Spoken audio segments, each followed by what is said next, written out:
Okay.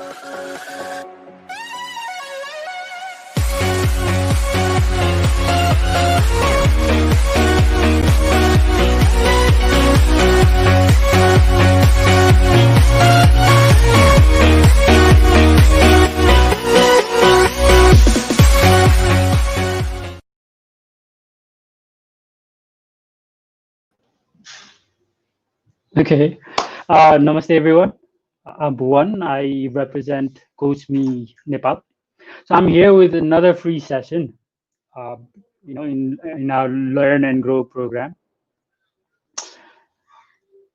This session is going to be very different in the sense that I'm trying to do this session in English. So we have a team member who struggles to do the session in Nepali, and I struggle to do it completely in English. So it's a challenge. When it's a challenge, you take it, right? So I'm going to try and do this program in English as much as possible. But in case, some Chinese, French, or some Spanish slip out of my mouth, yeah, ignore them. There's not much I can do about it. So let's get on with the program today. Our program today is basically called NLP and Influencing People Using Meta Programs. So once upon a time, there was this king, right? And the king wanted to know about his future. So he called a prophet to his palace and said, okay, tell me what my future holds for me. Of course, he was a bit nervous, the prophet, and he said, sir, you'll grow really old and you'll live for a long, long time, and you'll watch all your children die, all your family members die, you'll watch your wife die, and yeah, you're basically going to live for a long time. And the king was like, of course, really upset, and he said, guards, come and take this guy away, off with his head. And he called another prophet. And the other prophet, he came and said, okay, what can I do for you, sir, your majesty? And the king said, okay, what does my future hold for me? And the prophet said, your majesty, you're going to live to be 150 years old.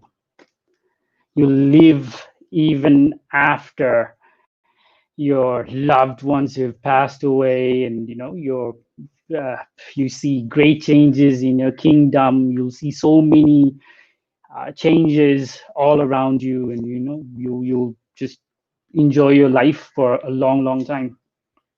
And the king was happy, and he rewarded the prophet. So basically, both the prophets said the same thing. It's just a matter of how the king was processing information, right? So it's very important that when you communicate something, you communicate things in the way that the receiver receives it, in the most positive way possible. Okay, let's get on with the program now. Okay, so meta programs. As an NLP practitioner and a coach, I find myself really struggling to, make people understand the true potential of using NLP tools and techniques. It's you don't really get it until you try it, right? And my experience tells me that NLP can bring waves of positive changes in people's life, but you have to try it. There's so many ways I use NLP techniques in my everyday life, or also my professional life. So I'm hoping some of you viewers may look at these ideas and find these tools helpful in some ways. So meta programs, I'm going to mention some of the NLP meta programs in this session. I won't be able to mention all of them, but I'll just give you a taste of it. And if you're interested, you can go search for it and learn more, or you can come to us. We can tell you more about meta programs if you're really interested, right? So I'm going to talk to you about some of the meta programs in this session, what they mean, and how, as a business or a team leader, you can try them. Try them to understand yourself, create self-awareness, or to enhance your team's performance or your employees' performance. These NLP meta programs, or they're also called meta program patterns, are something that we all use in our everyday life. If we pay close attention, we use it, and if you pay even closer attention, you'll notice other people using it too. The problem we don't notice them that much is because we mostly use them unconsciously. These program patterns are mainly used to sort out information and data that are coming at us from all directions. There's a constant flow of information being bombarded at us from all different directions, and these informations are sometimes very influential. They tell us what to focus on. They form our internal reality, or in NLP terms, they call it internal representation, right? And these information collected will be processed by meta programs, and they also tell us um, how we see and feel our experiences. You could say that they help us make sense of the information we collect from, around us. Think of these programs, meta programs, as filters that help you sort out what is relevant for you, what is important for you, and what's not. It helps you pay more attention to what is significant for you and less attention to what is not as significant for you. And it helps you avoid information that means nothing for you. So without these filters, what would happen? You will be overwhelmed with all the information, massive flood of information coming your way. And you wouldn't be able to tell the difference between what is relevant or significant for you, right? And what's not significant for you. Meta programs help you manage and file your thinking process. They help you manage your behaviors and experiences. However, it is also very important to keep in mind that whatever programs that you may fall under or whatever programs you may be running, there is no right or wrong meta programs. You don't have to say, I run this program and this program is better than the other one. Right? Each of these programs has its strengths and also limitations depending on situations or context. Understanding these programs will help you see how you process information and how you behave according to them. And if you're clever about it, or if you use it effectively, it can help you, take really great strides towards your goals, or it can help drive you towards your goals. Understanding meta programs will help you master the art of communication. It will help you empathize with others. It will help you influence others. Once you know which programs others are running on, you can use the same programs to influence them. Or you can use the same program to build rapport. Or you could use the same program to just have a pleasant conversation. Sometimes pleasant conversation could have a better impact than anything else. So it doesn't have to be so serious all the time, right? So I'll describe some of the important ones here. I'm not going to, like I said before, I'm not going to go through all of them. There are more than 50 programs. And you can, if you're interested, you can contact us later and then we'll talk to you about it. We can explain it to you. So I'll talk to you about some of the important ones here, and hopefully that will, help you in some way in making your career even more effective, or maybe could play a supportive role in your uh, relationship, either personal or even professional. So what can you use these meta programs for? Let me just share a screen and then I can explain it to you a bit better. Okay, so you can use these meta programs for these things, right? You can understand other people by recognizing what programs they are running. You can even understand yourself better by recognizing what programs you run in any given context. And these meta programs can also help you select a career that's best suited for you. So if you're running a certain meta program, maybe this career works better for you than that career. So you can choose your career wisely. What else? You can also use this when you're hiring people. So you have this vacancy in your organization, and you understand meta programs very well. So you know what kind of meta program running person would be ideal for this position. So when you're interviewing someone, you look for those people running certain meta programs, right? So let's get to the first meta program example I have for you. Let me just change the screen. Okay, the first one is away from and towards. Okay, what does that mean? You're either away from or towards. So you're running one of these programs. So you could be running away from program or towards program. So how do you know which program you're running? To find out, just ask yourself what motivates you into action, pain or pleasure. So if you're motivated into a tough morning routine, going to gym or running 10 kilometers, or whatever tough routine you can think of. If you're motivated into a tough morning routine by your current self-image, or you feel the need to lose a few kilos, then you're moving away from these pain. That means you're running and away from program.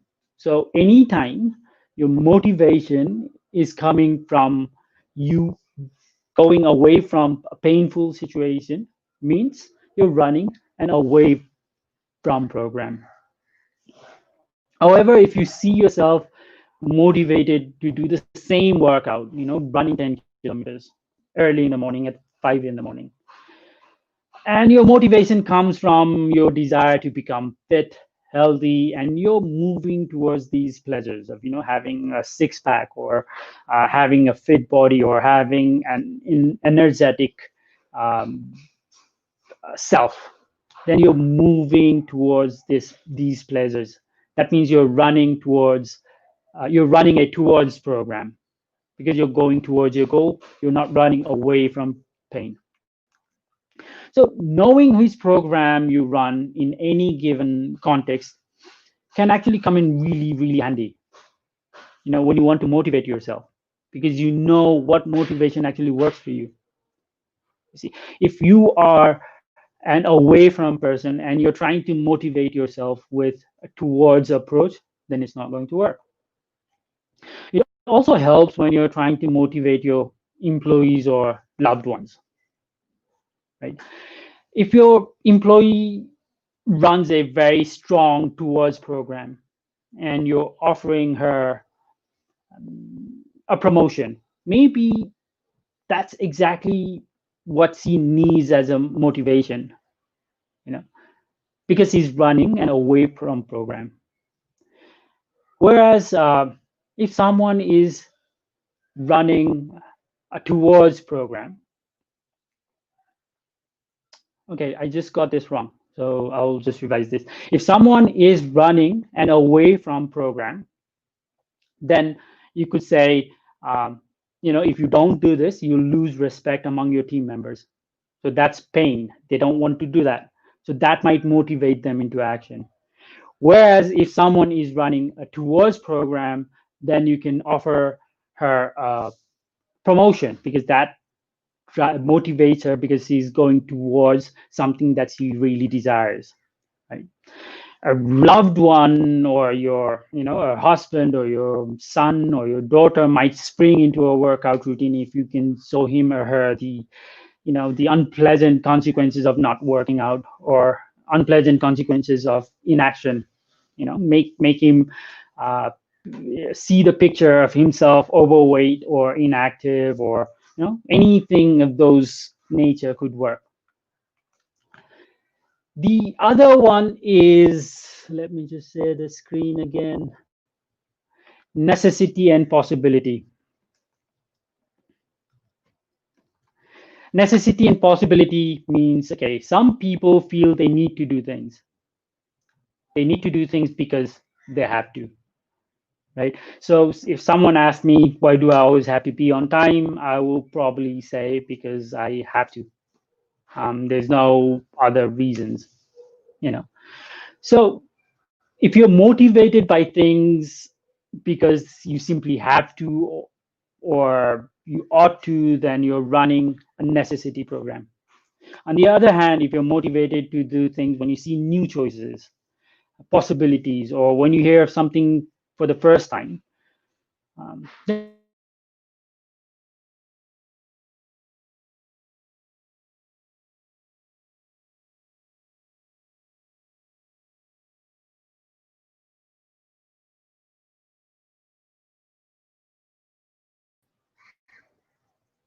Okay, I'm back. Sorry.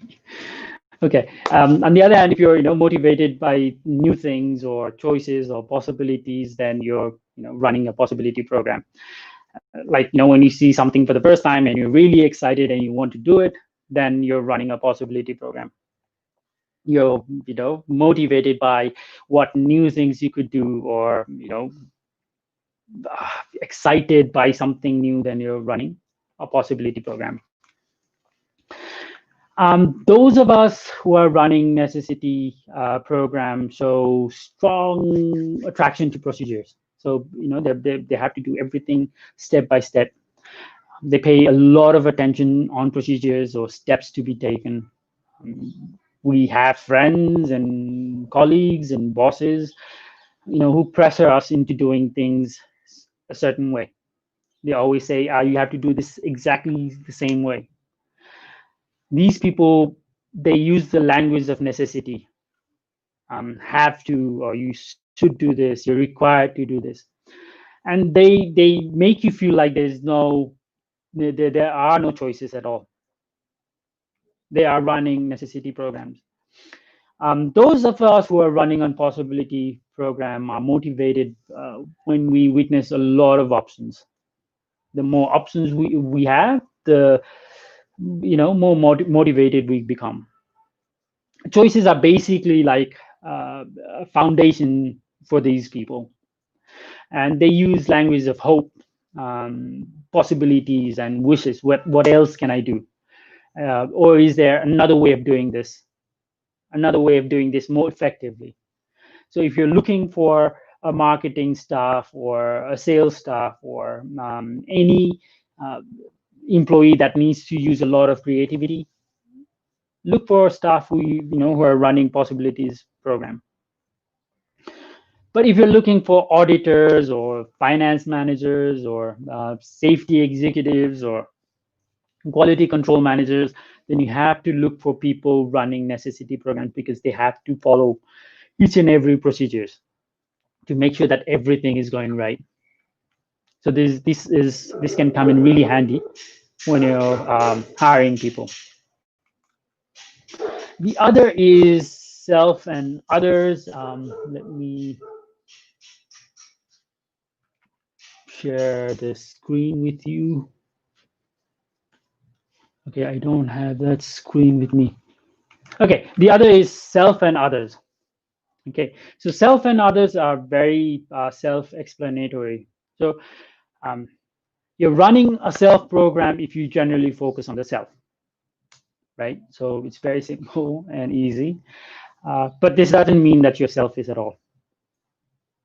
If you're running a self program, what it basically means is that you process information, situations, or events through your own perspectives or through your own lens before you consider others. If you're running on others' programs, it's the same, but the opposite way. If you're running on others' programs, you're very aware of how the events or situations or information affect others. You think about others before you think about yourself. Before you look at yourself, you think of others. You're probably taken by others as someone who's really caring, attentive, sensitive to people around you. But keep in mind, right? So whatever program you're running, either self or others, taking yourself to extreme, whether on the self side or on the other side, can cause stress and can lead to problems. So those running on self program, if you take it to the extreme, you might end up as an selfish or self-absorbed individual. And those running on others program, you could end up trying to please everyone. We've seen a lot of people like that who want to please everyone. And we, of course, don't want to do that, right? Of course not. Similarities and differences. Similarities and differences. I think I can show you the screen here. Okay, similarities and differences. So these are two different programs, right? So you're either running similarities program or differences program. So those of us who like to focus on similarities are running similarities programs. And those of us who focus on differences are running differences program. Let me tell you how this actually works. So if you're running similarities programs, you focus on similarities of events, situations, or any context we're involved in at the moment, right? These are the people when they meet strangers, they examine how similar they are with the new person that they're meeting right at that moment. Let's say you're talking to someone in a party, and you sense this sudden connections between you guys, and you have a short conversation, you laugh and you enjoy each other's conversation, and later, when you go back home, you start analyzing that person, and when you analyze, you remember that person, and you think how both of you had pet dogs, both of you came from the same town, both of you had similar hobbies, both of you were introverts, or both of you were extroverts. Both of you love mangoes. And yeah, you focus on similarities. That means you're running on similarities program. And these people are great people for rapport building, right? They're great at starting conversations. They are great at keeping relationships. And if you're seeking to hire a salesperson or public relation executive or customer service executive, etc., any of those sort of things where building relationships and rapport with customers is very important, then you need to look for these people. They'll be awesome at the job. But one thing you need to keep in mind is when you're giving suggestions to these people, when you're giving suggestions, think carefully, because when you're suggesting to these guys a complete new course of action, they might panic a little bit, or they might think this is too overwhelming, because they're not going to love sudden changes or a lot of new stuff happening in their life. But a new course of action would be perfect for someone who's running differences program. Right? These people search for differences, and they're really good at noticing small discrepancies or exceptions. They're good at noticing what's missing. They also have um, love for heated debates. They love discussing different hot topics. If someone really loves discussing or debating on religion or politics, and they never seem to run out of energy, then they're probably running differences program. So if you're looking to hire an accountant or a lawyer, you know what kind of people you'd need, right? Someone who's running differences program. But if you're a business leader or an owner or a manager, you know what's wise for a business leader to do, right? Try and include both of these styles of people in your team. It will give you a valuable balance. right? So the next program is small chunk and big chunk. I'll just share the screen again.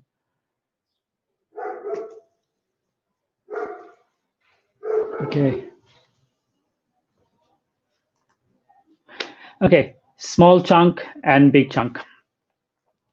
So you're running either one of these program. You're either a small chunk or a big chunk. In simple terms, those who see big pictures are running on big chunk programs, while those who need tiny details are running on small chunk programs. The big chunks are always seeing the big picture. And the problem is that they see the big picture, but they often miss small details. Small chunk guys are too busy with small details. They want to focus on each and every tiny details. But the problem again for them is that they can't grasp the bigger picture. So small chunks are really good at remembering and handling details, small details, but lack an overall framework of or structure to relate it to. Big chunks are great at vision setting, strategy making, and planning, but get really impatient when it comes to small details. And these small details could be vital to make those plans work. Right? So having small chunks and big chunks sit down to have a conversation can become interesting, you know, and sometimes they can drive each other crazy. Um, and if you're not the one involved, it could be quite fun to watch them. But if you're the one involved, maybe not so much, right? So, so what happens when there's a small chunk and big chunk trying to communicate without understanding each other's meta programs? So one person may start feeling overwhelmed with too much information. Right? There's just too much information. I don't need this. Just tell me the overall big picture. I'll be fine. But then the information never stops coming, and then she starts getting really frustrated or overwhelmed. And the other person is frustrated because there are no details. Why isn't the other person telling me all the details? So both people are getting frustrated. And yeah, so if you don't understand the meta programs, then this can be quite interesting to say the least. As you've already noticed, I'm sure you've noticed that if you're a team leader or a business owner, again, try and include both in your team so that there's a balance, right? And so these are some of the examples that I wanted to share with you guys. There are plenty more uh, meta programs in NLP, and you can Google them. There are more than 50 more meta programs, as I've told you before, and then learn more about it.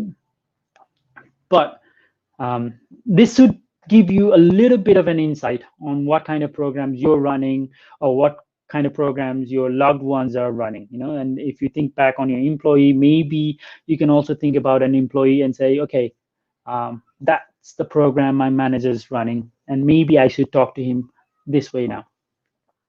And yeah, so what kind of program are you running? Are you a small chunk who focuses on similarities and are motivated by away targets?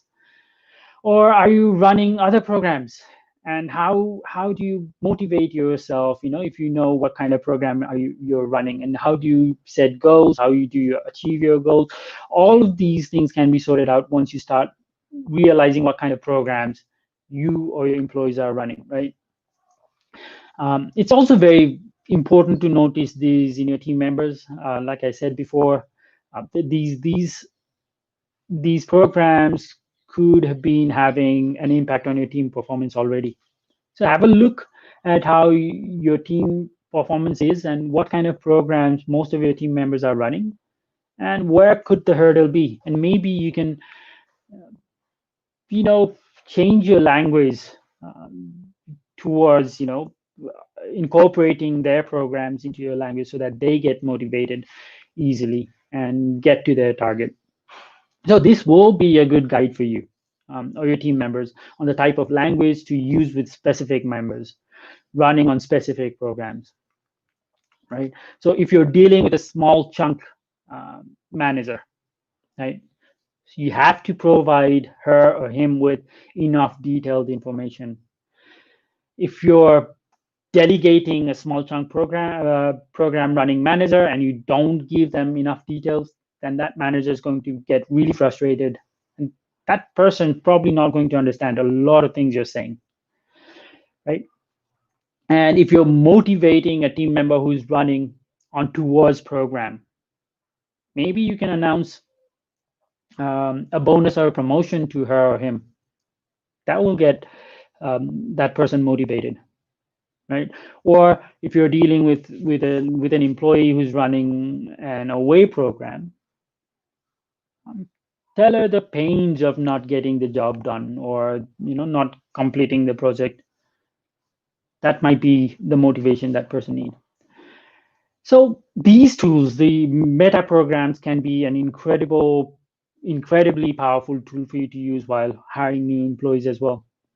So if you can hire staff according to the meta programs required by the position that's vacant in your organization, it could avoid unpleasantness in the future, prevent future sufferings for both you as an employer and also the person you're hiring, the employee. So these are some of the meta programs that I'm sharing with you today. There are more, like I said to you before, and these can be used as influencing tools as well. And all influencing tools work when you're working on win-win situation. Of course, if you're trying to deceive someone or cheat someone using these tools, there are always energies that are coming out of your body, and the other person in front of you will eventually find out. We all have intuition that tells us, who's trying to do what to us. So it may not work if you're not working on win-win situation, but these are magnificent tools for you to use when you're trying to influence others in a positive way. So we have plenty of programs like this. We're going to come up with a whole NLP training programs in December. So we're working on it.